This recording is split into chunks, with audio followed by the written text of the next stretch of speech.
A mí las consultas como mecanismo me parece que son buenas, lo que pasa es que aquí había que tener en cuenta también oportunidad. Por esa razón yo le propuse a algunos del Centro Democrático el año pasado que hiciéramos una consulta en noviembre cuando se hizo la del Partido Liberal y haber tenido la candidatura de esta alianza por Colombia en diciembre, en enero y haber salido a mostrarle al país que éramos realmente la alternativa a las otras candidaturas. No se hizo así. En vista de que no se hizo en noviembre, entonces yo por eso dije, hagamos una encuesta, que es más rápido. Mi tema era oportunidad. No se quiso hacer tampoco así, entonces pues también aceptando la consulta en estas alturas. ¿Por qué? Porque yo sí no quiero que se divida este voto de lo que se denomina la centroderecha. Este voto dividido es un riesgo, el país sí se puede ir al populismo. Tenemos que saber que el riesgo de que Colombia termine parecido a Guatemala, a Salvador, a Nicaragua, a Venezuela, porque son democracias con unos niveles de imperfección altos, con unos problemas graves de criminalidad, después de haber firmado un acuerdo de paz. Fíjate lo que le está pasando a Salvador y Guatemala. Entonces aquí hay gente que quiere conjurar cualquier parecido a Venezuela diciendo eso es mentira. No, no es mentira. Primero que todo, no es mentira. Aquí hay unos elementos que coinciden con lo que le pasó a Venezuela hace 25 años. El desprestigio de los partidos políticos, la corrupción en una parte de la clase política, la debilidad institucional. Entonces, el riesgo es grande y por eso yo lo que he querido es aportar todo lo que esté a mi alcance para que este sector de la centroderecha no se vaya a dividir. Y después poder uno recoger mucho más sectores de centro. Curiosamente, yo siento que hasta tengo gente de centroizquierda que simpatiza con mi candidatura. ¿Por qué? Porque mi candidatura no es una candidatura excluyente, es una candidatura que de verdad está en función de los colombianos, del bien común, y este tiene que ser un país donde la ley sea el acuerdo fundamental, y eso es lo que yo quisiera hacer en el manejo del Estado.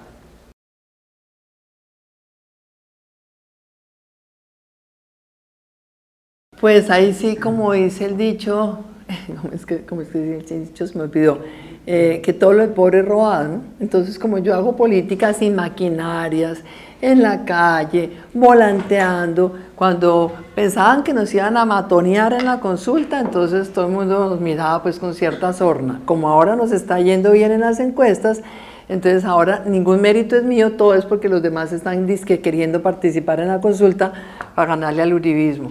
Yo creo que nada de eso es cierto. Lo cierto es que este pueblo por fin creo que se está despertando, ojalá.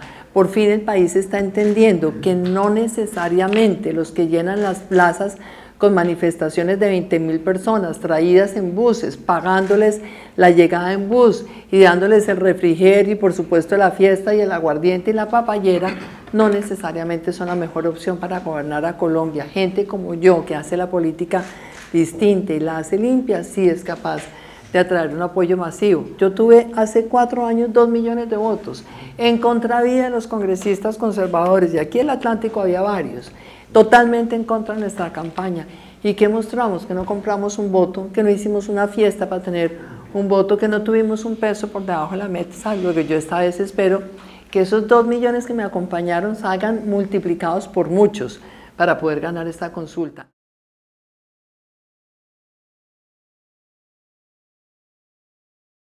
Pues porque es que hay varias cosas. Primero, mi afinidad con el Partido Conservador es de principios, no es de la maquinaria clientelista de algunos congresistas conservadores. Mi identidad es porque yo creo en las instituciones mucho más que en las personas. No me gustan los ejercicios de la política con líderes y con caudillos, creo mucho más en las instituciones. Segundo, me identifica con el Partido Conservador la defensa del imperio de la ley, la justicia. Yo soy una mujer que cree en la ley como que tiene que ser esa la columna vertebral para el desarrollo de una sociedad. Tercero, me identifica con el Partido Conservador el concepto del desarrollo económico, el desarrollo rural. Es con crecimiento económico como uno logra sacar un país adelante. Cuarto, me identifica con el Partido Conservador la defensa de los valores, la familia, la defensa de la vida. La familia para mí es absolutamente fundamental. Y yo creo que esos son los puntos más importantes. Y quinto, fundamental del Partido Conservador, la defensa de la dignidad de la persona humana. Ahí está todo.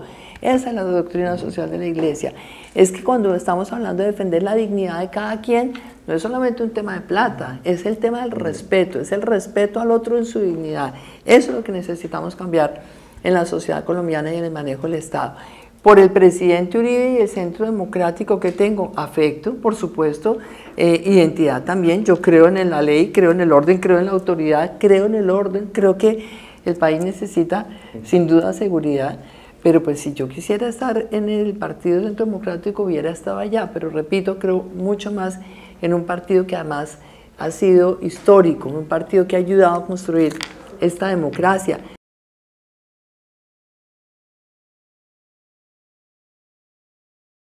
Yo no quisiera realmente en este momento descalificar a nadie, simplemente creo que las fortalezas mías son evidentes. En primer lugar, tengo una preparación sólida, en segundo lugar, tengo una trayectoria larga, yo he sido una persona que ha ocupado cargos de dirección tanto en el sector privado como en el sector público. Tener experiencia es absolutamente fundamental, máxime cuando tenemos un país que está tan descuadernado como en este momento está Colombia. Aquí realmente es urgente llegar y ponerle orden al país y eso se hace con experiencia. El haber sido ministra de Comercio Exterior 4 años, el haber sido ministra de la Defensa, a mí me da realmente un valor agregado que no tiene ninguno de ellos dos. Eso me parece que es importante. Por otro lado, creo que también es muy importante el tener una visión del desarrollo en donde la competitividad de Colombia, la penetración de Colombia en el mercado internacional, yo la concibo como una consecuencia también de estimular al sector privado. Yo sí creo profundamente en estimular el sector privado, la inversión privada, generar condiciones atractivas, estables para la inversión. A mí no me da pena hablar de riqueza, yo lo que quiero es que este país esté lleno de gente con la posibilidad de ser rico también. Los empresarios que tenemos, bienvenidos sea la riqueza, lo importante es que generen empleo, lo importante es que paguen sus impuestos, lo importante es que contribuyan al desarrollo nacional y quiero que muchísimos jóvenes de este país, de estratos 1 hasta el 25 también puedan ser el día de mañana parte de esa clase empresarial. Entonces tengo, digamos que esa vivencia directa de lo que he visto en el sector empresarial. Cuarto, ser mujer. Es importante, una mujer preparada. Yo no estoy aquí por las faldas, estoy porque siendo una persona preparada, con toda esa experiencia que anoto, además soy mujer.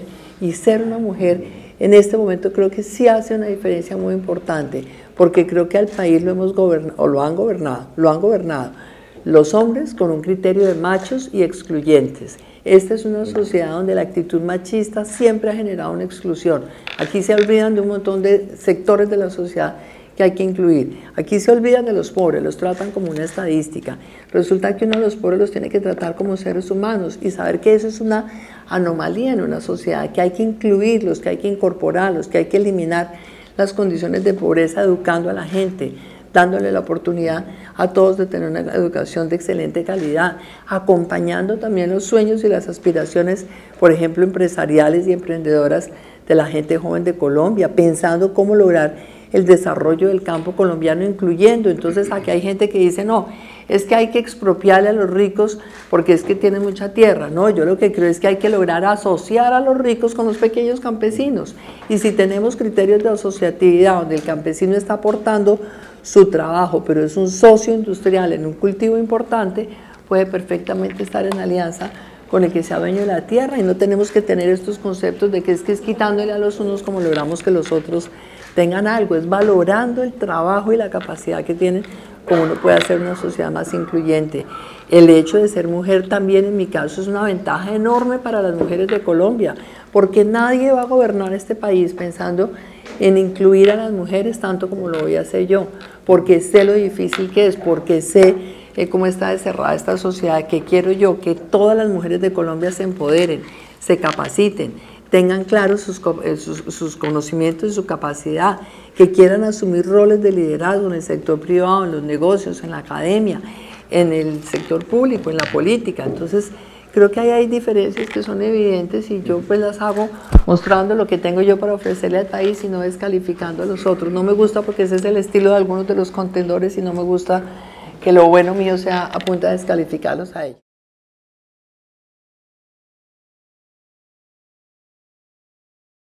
Yo creo que Colombia quiere cambiar el ejercicio de la política clientelista, el ejercicio de la política en donde hay unos grupos de poder que han estado siempre en la política y siempre han terminado poniendo el Estado al servicio de ellos y no ellos al servicio de la sociedad. Y creo que eso es una cosa que hay que cambiar. Creo que cualquier alianza en este momento pues es prematura. Yo creo que es difícil poder realmente venderle la idea al país de que va a hacer el cambio en Colombia alguien que ha sido parte de la política tradicional, que ha ejercido la política electoral de la manera tradicional, pero además que hizo parte de un gobierno 7 años. Es que este gobierno realmente está dejando al país en una situación absolutamente calamitosa, con una gran polarización, como decía Marc, con una crisis económica absolutamente profunda, con un deterioro institucional sin precedentes. Nunca había habido un nivel de desconfianza semejante al que existe hoy frente a todas las instituciones, el Congreso, el gobierno, la justicia, los partidos políticos. Entonces, son 7 años de desastre y es bien difícil que uno pueda decir que uno va a hacer el cambio si hizo parte de eso y fue el coequipario de esos 7 años. Luego yo en principio diría, esta alianza está concebida para los que hemos estado en la oposición a este gobierno.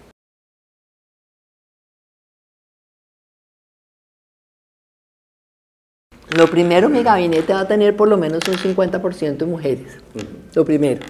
Cuando fui ministra de Comercio Exterior, la mitad de mis cargos directivos lo ocupaban mujeres, y en ese momento 2 mujeres muy importantes, ambas barranquilleras, pues Ángela María Orozco, que fue mi viceministra, después fue ministra, Nubia Estela Martínez, que también la tuvimos en Proexport, y en ese gabinete, en ese ministerio donde el 50% de los cargos directivos los tenían mujeres, tuvimos durante 4 años la evaluación de que era el mejor ministerio con el mejor desempeño en el gobierno del 98 al 2002, que fue el gobierno Pastrana. Teniendo uno mujeres al frente de los cargos en el Ejecutivo, tiene que haber políticas públicas transversales que siempre incluyan esa prioridad, es empoderar a la mujer, es darle más herramientas para que sea partícipe, es formarla muchísimo mejor, y eso pues lo vamos a hacer en todos los ministerios del gabinete. ¿Qué vamos a hacer para la mujer? Dedicarnos a capacitar a la mujer. Yo no quiero que haya mujeres que se tengan que resignar a los 35 años porque no pudieron prepararse.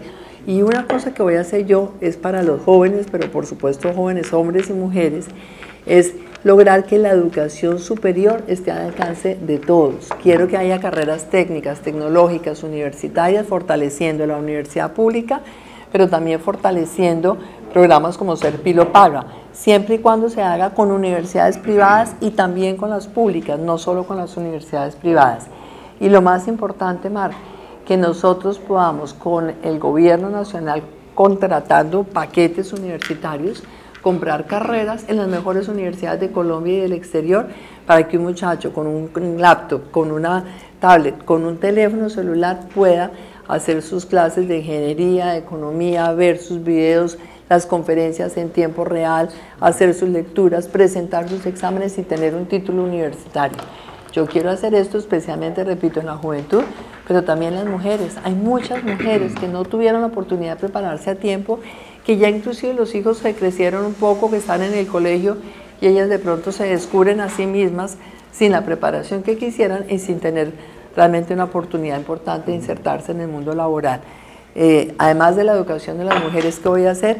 Empoderarlas a ellas en materia económica. Necesitamos que las mujeres tengan mucha más autosuficiencia económica, que puedan ser empresarias, enseñarles a ser emprendedoras, promover a través de las cámaras de comercio programas realmente de emprendimiento donde esta sociedad aprenda a tener un criterio empresarial, donde se puedan formar y ver las oportunidades de negocios que haya.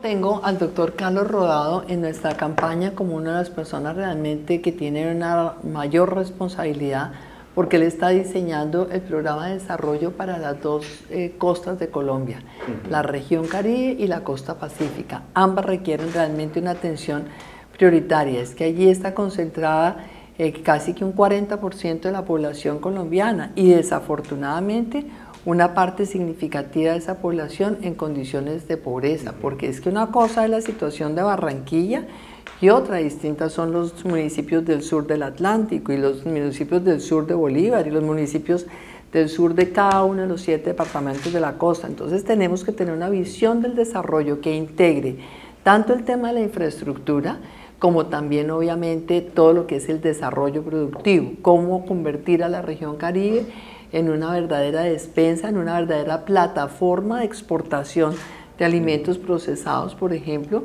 que realmente sirva para la seguridad alimentaria de Colombia, pero sobre todo que nos permita exportar alimentos procesados a varios mercados. Luego, en ese modelo de Estado, ¿qué creemos nosotros? Lo primero es que yo siempre he creído en que el desarrollo tiene que venir de la periferia hacia el centro. Un desarrollo concentrado en el centro ya ha demostrado que ha sido un fracaso. Estando en el Congreso de Colombia, yo propuse un proyecto de ley de fronteras que desafortunadamente en las cosas absurdas que pasan en el Congreso, los congresistas de los departamentos de fronteras quisieron después meterle la mano y nunca lo sacaron.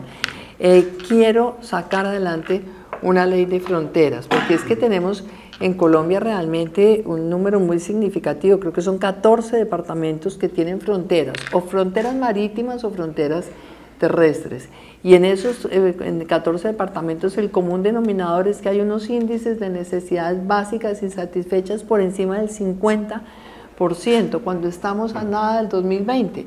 Entonces sí creo que en ese modelo de Estado tenemos que pensar en las regiones, pero sobre todo fortaleciendo la institucionalidad, tanto en la institucionalidad local como en la institucionalidad nacional, que haya una mejor coordinación entre el gobierno central y digamos que esa institucionalidad regional, y creo muchísimo en el concepto de región.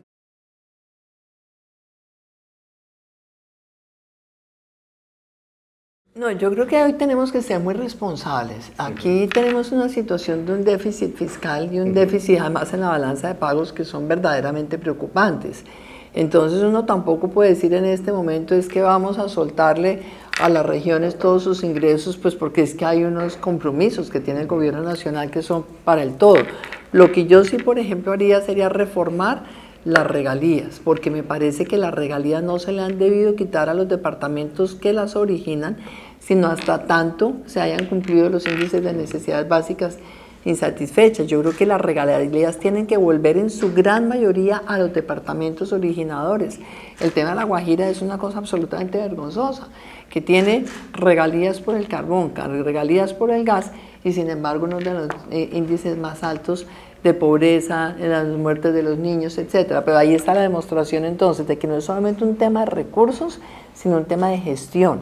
La gestión a nivel territorial ha sido también muy deficiente. Luego tenemos que elevar la capacidad de planeación y de ejecución en el nivel territorial. Y por esa razón creo que en materia impositiva, pues obviamente a los departamentos hay que darles de la nación algunos recursos, pero también hay que mejorar la capacidad de gestión de los departamentos y de los territorios. Por ejemplo, creo que muchísimos de los programas que el gobierno nacional ha iniciado le pasa la responsabilidad a los departamentos y no le da los recursos.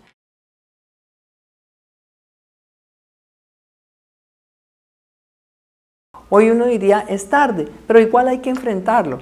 Primero, porque la tragedia humanitaria de Venezuela es una tragedia. Segundo, porque muchos de esos que vienen son colombianos o son hijos de colombianos. Uno no les puede levantar un muro a lo Trump acá. Hay que reconocer que tienen un derecho de nacionalidad porque así está establecido en la Constitución. Tercero, Colombia no se puede echar sobre los hombros solo a la migración venezolana porque nos terminamos ahogando también nosotros. ¿Qué tiene que hacer Colombia?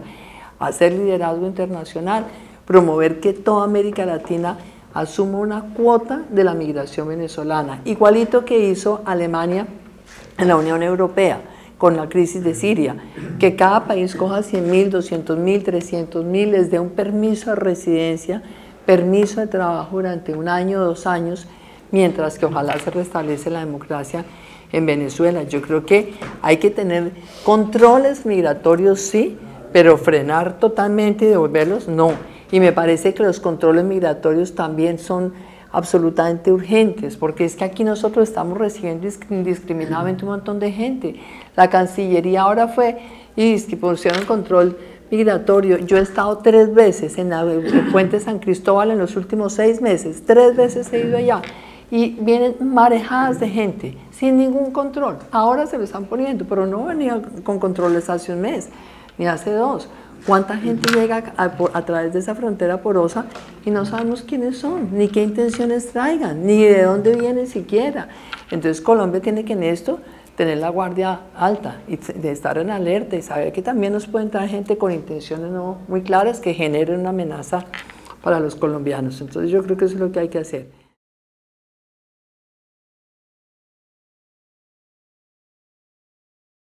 Pues como lo dije siempre con las FARC, yo no creo en negociaciones que se hagan con la sociedad colombiana ni con el Estado colombiano claudicando en su defensa en la institucionalidad. Yo creo en negociaciones que se hagan con condiciones. Siempre dije en la negociación con las FARC que esa negociación debería tener condiciones humanitarias. Primero, con la condición de que no siguieran reclutando niños.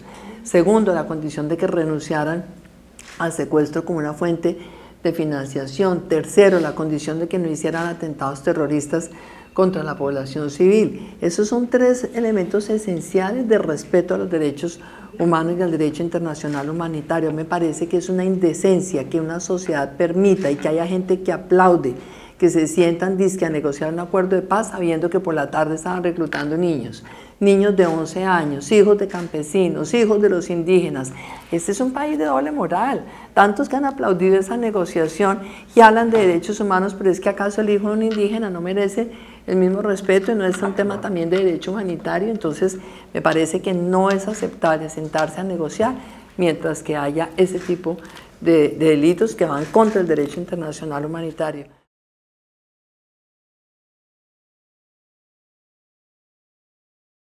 Yo creo que en Colombia hay tierras que son improductivas, pero también lo que hay es que generar estímulos para volverlas más productivas, empezando por ayudar realmente el desarrollo del concepto de empresarización del campo. Hay que tener un campo empresarial.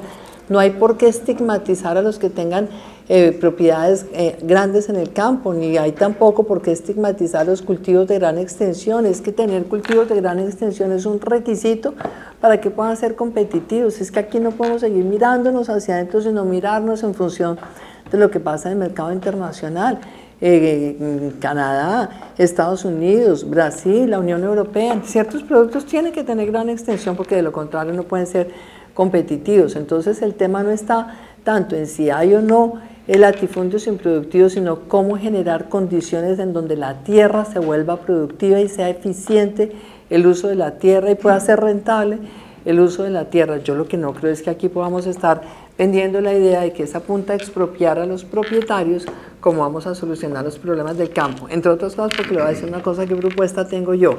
Creo que buena parte de todos esos terrenos baldíos que son de propiedad de la nación, hay que aportarlos, esos terrenos, para proyectos productivos, en donde el campesino entre como socio de la producción, y ellos que están poniendo su capacidad de trabajo, son socios industriales en esos cultivos. Y entonces usted tiene los terrenos, los entregan como dato en un arriendo muy barato en la nación. El campesino puede armar cooperativas, puede inclusive asociarse con empresarios grandes en esos terrenos y lograr entonces una producción grande en donde el gobierno les provea financiación adecuada, con plazos largos, con tasas de interés bajitas, les facilite la adquisición de todos los insumos. El gobierno facilita la construcción de activos productivos en el campo, por ejemplo a través de las obras por impuestos, como sucede en el caso del Perú, o con alianzas público-privadas, donde entre el Estado y el sector privado construyan parte de esos activos públicos, los distritos de riego, las centrales de acopio, todo ese tipo de activos productivos en el campo pueden hacer que haya proyectos que son altamente rentables en donde hay distintos aportantes.